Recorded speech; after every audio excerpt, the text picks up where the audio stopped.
Ipapakulong niyo po sa akin, ha? Yan po yung sabi niyo sa akin. Pero, ilalagay ko yan sa puso ko. Napakasaya dahil sabi nila, may isang matanda na lumapit sa akin. At, kaya, di ba, sabi nila, pag nakikita ko, huwag ka na magsalita. Alam na namin. At ang daming bumubulong sa akin, Ma'am Apple! Mabigat ang laban mo! Pero bakit ganun, Ma'am Apple?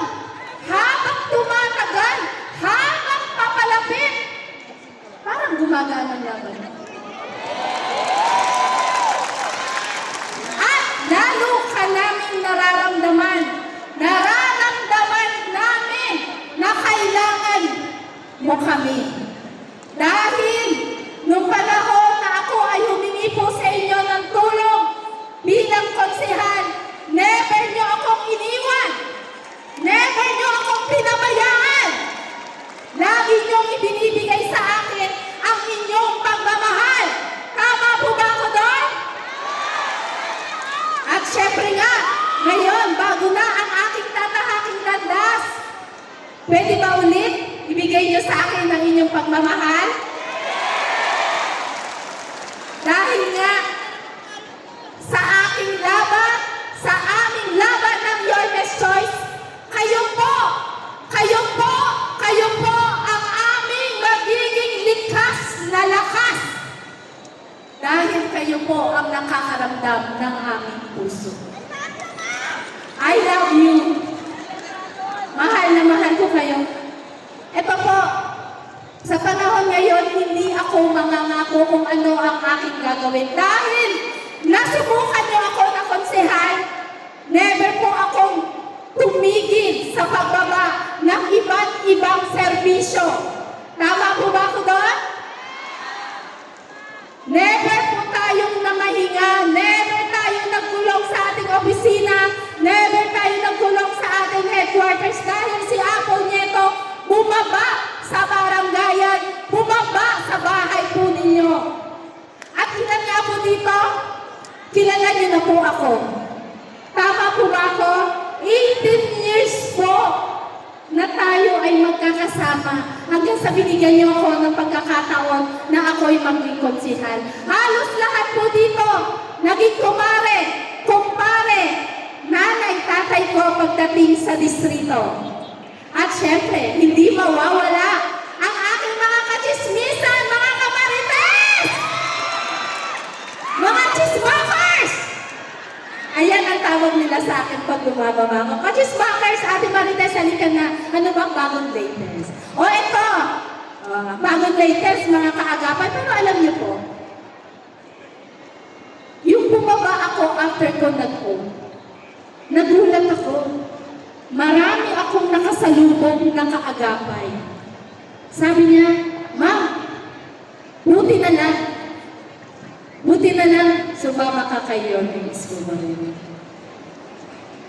Dahil nararamdaman namin, parehas kayo niyo kung paano maglingkod sa tao.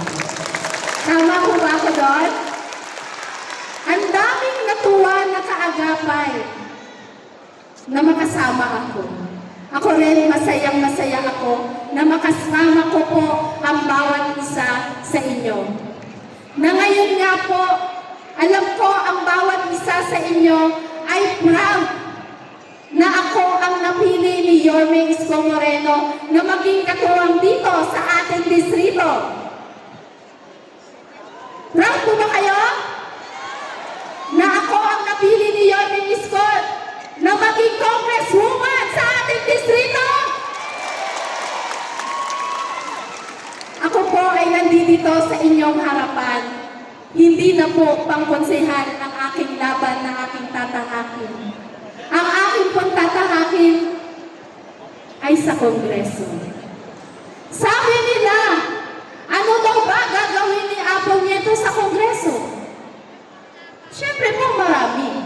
Sabi kasi daw po nila, baka ngiti, tawa, yakap, kanta lang daw ang aking gagawin. Hindi po. Pero, ang ganda pag sinamahan mo ng gano'n. Tama po ba ako? Yung maiparamdam natin sa bawat kadistrito natin, yung pagmamahal. Dahil naniniwala po ako, kapag ikaw ay isang lingkod bayan, kailangan unahin mo ang Panginoon. Tama po ba ako? Kailangan mo munang paglingkuran ng Panginoon, sunod ang ating kapwa. Tama po ba ako? Dahil pag inuna mo ang Panginoon, ang kapwa mo, ang pinakamagandang ingredients yan, yung pagmamahal. Kasi, ang pagmamahal, hindi yan nabibili ng pera. Tama po ba ako doon? Pero importante po ang pera. Pero, mas importante ang pagmamahal. Tama po ba ako? Kasi pag mahal mo ang kapwa mo, mahal mo ang Panginoon mo, lahat magagawa. Tama po ba ako? At yun po, akin lang nung po ay nandito ako sa inyong harapan, tatakbo po tayong congresswoman.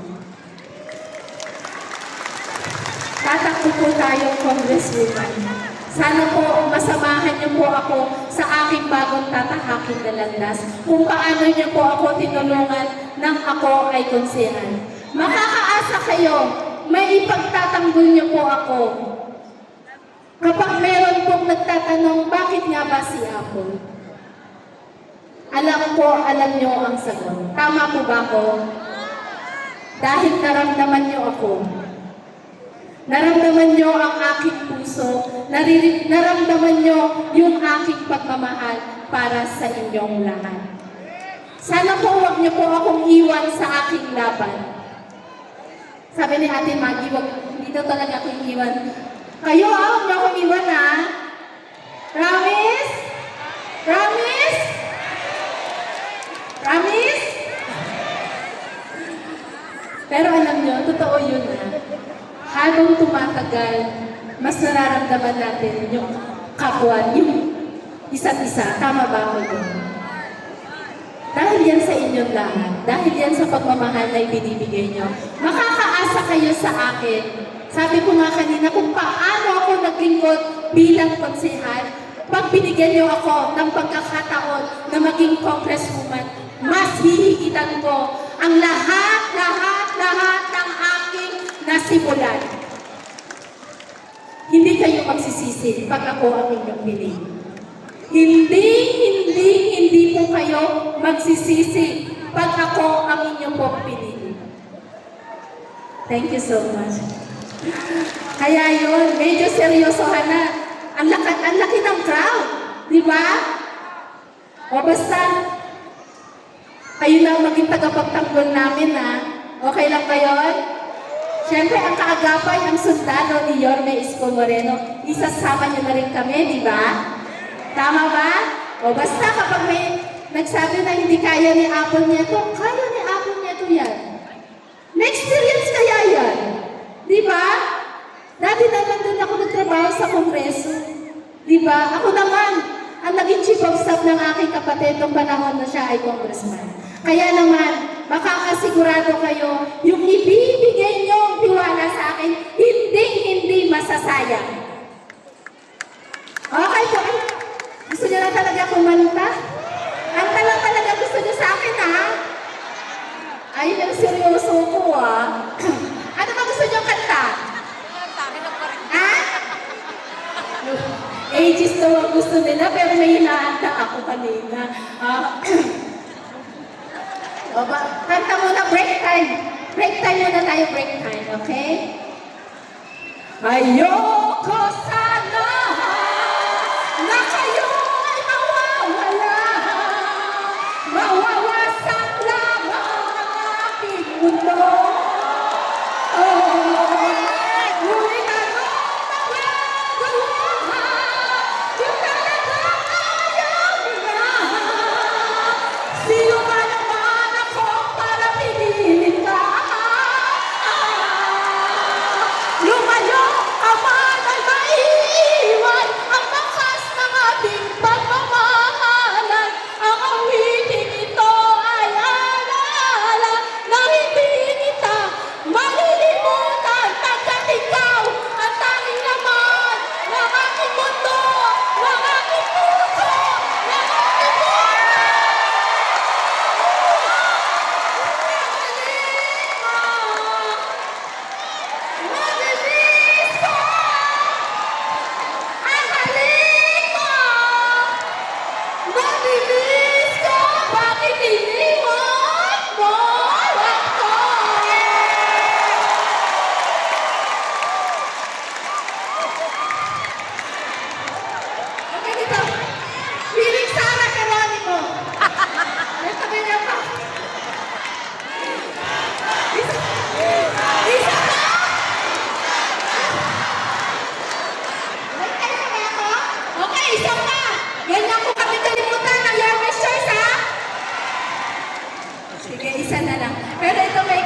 Video okay na tayo dito. Ay, wow! Tigil na natin, video okay to. Magiging video okay. Ay, naman! Matuto ako, eh! Natali! Natatawa ako! Marinig ko ang kanina! Diba? Matama na! Basta! Kayo talaga, ha? Alam niyo, totoo talaga, papasok ko talaga kanino.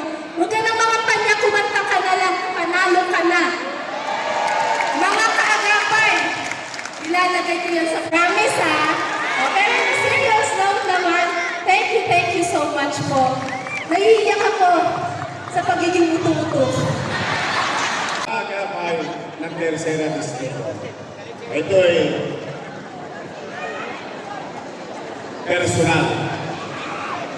personal kong hiling sa inyo. Maalala ninyo,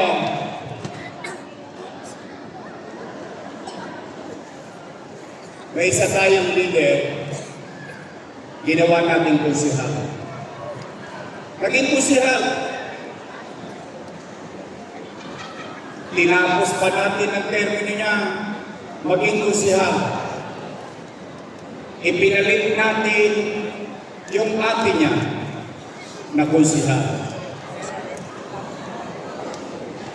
Pinagpahinga natin yung ate niya, kinuha natin sa gobyerno, ipinalit natin siyang konsihal.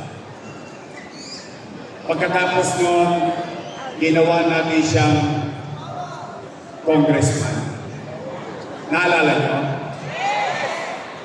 So madalit salita, anuman ang tagumpay na nakamit niya,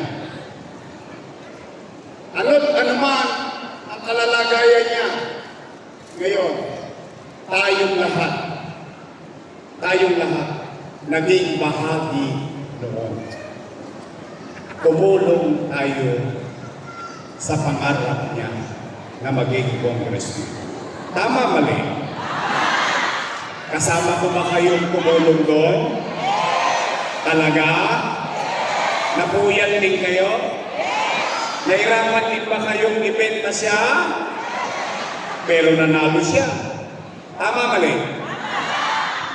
Ngayon, nandiyan na yan. Ano sabi ko kanina? We move on. Kung kaya nyo at nagawa nating lahat para sa Kanya, pwede ba akong pakiusap? Pagpahingay na natin yun.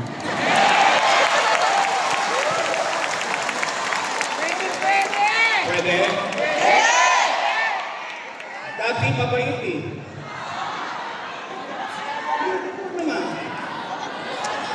Hindi naman ako nagsisinungaling. Dati mabait.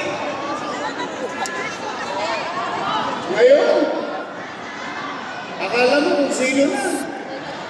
Hindi, real talk lang naman. Wala naman tayong kanila, mapapansin nito. Pinupuri pa nga natin eh. Dati mabait. Nasobrahan niya ata ang taba. Umabot ang galing eh. Pwede pagpahingay na natin yun? Promise? Talaga? At least, ito i-endorse ko, laging nasa kalsada. Matatagpuan. At higit sa lahat, magaling mag-concert. Okay, basta tayo, nakatulong tayo dun sa isa. Hindi naman pwedeng ituloy yun. O ngayon, ang tulong naman nating lahat, pwede bang makisuyo?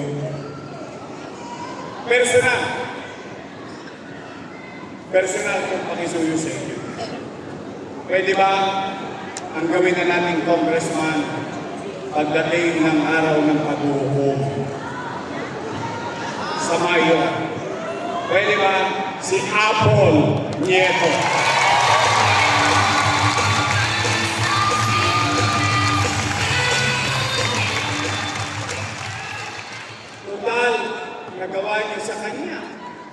pwede ba natin gawin kay Apple? Promise? Talaga? Wala nang pinakamasayang araw ko pag pinagmakasyon nyo yung isa. Ang katwiran ko yung simple lang. Alam niyo, ito real talk lang. Real talk lang. Yung aso, pakainin mo. Diba? Tinamo mo. Tuta pa lang. Talagang akalain mo mangangagat ng kamay ng taong nagpakain sa kanya. Kung yun nagawa sa akin, sino kayo? Paano pa kayo? Ako real talk lang. Kaya yan, sa akin, personal ko yan kahilingan sa inyo. Gusto ko makilala ang mga congressman. Gusto ko sumikat sila. Gusto ko umangat sila, pero ayoko maging mayabang sila. Ayoko maging mapangati. Tama na yung ikaw ay matigas. Kasi pinaglalaban mo yung tao. Pero pinaglalaban lang nila orbetyo. Kaya pag nagkabigayan na ng akak, tanggapin nyo. Pag nagbigay na ng AX, tanggapin nyo. Pag may tupad, tuparin nyo. Sayang din to. Ha? Promise? Pag nakuha nyo na, yung provecho, o share nyo sa kamag-anak ninyo. Sabihin nyo galing kay Apple Nieto.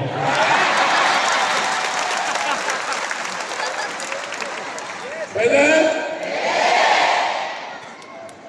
Anim na araw ko, anim na event ko.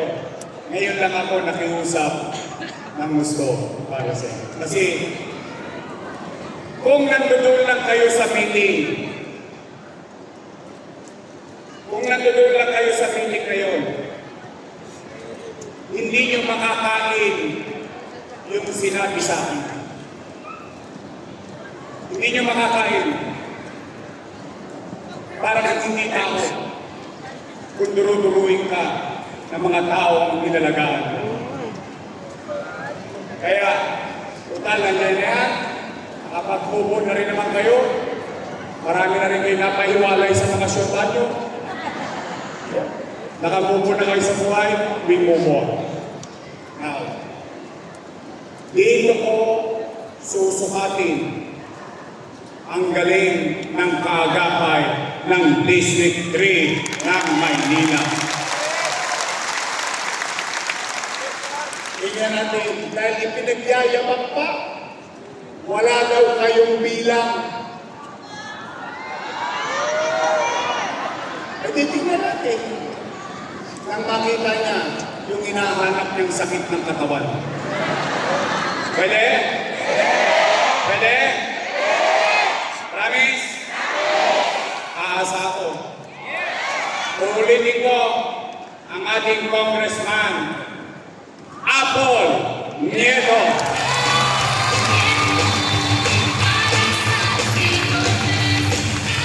O, itong vice mayor ko. Nako, may asin pa. Siya ay graduate ng Lasal. Opo, political science. So she knows the job, being in government. Tatay niya, vice mayor, presiding officer for 6 years. Alam niya ang maging presiding officer na Sangguniang Panlungsod ng Maynila. Siya, graduate ng Lasal. Ako, dahil ko siya. Ako, graduate ng Ateneo.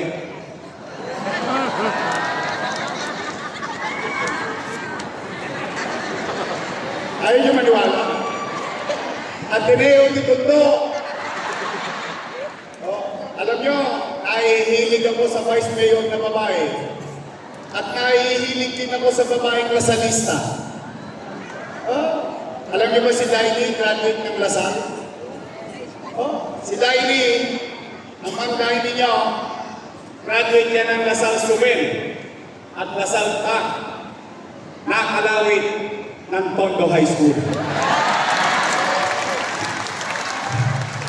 Naikanto ko eh. Kinalawit ko sa Grade Naalawayan. Nausog. Ba't ko, iba? Ang aking Vice Mayor, Chief Alsasa!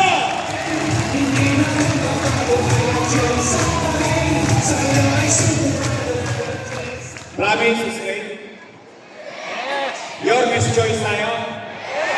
Promise? Oh, buya na. Teka na. Handa na ba kayo? Handa na ba kayo? Sigurado kayo? Babalik pa tayo sa Maynila?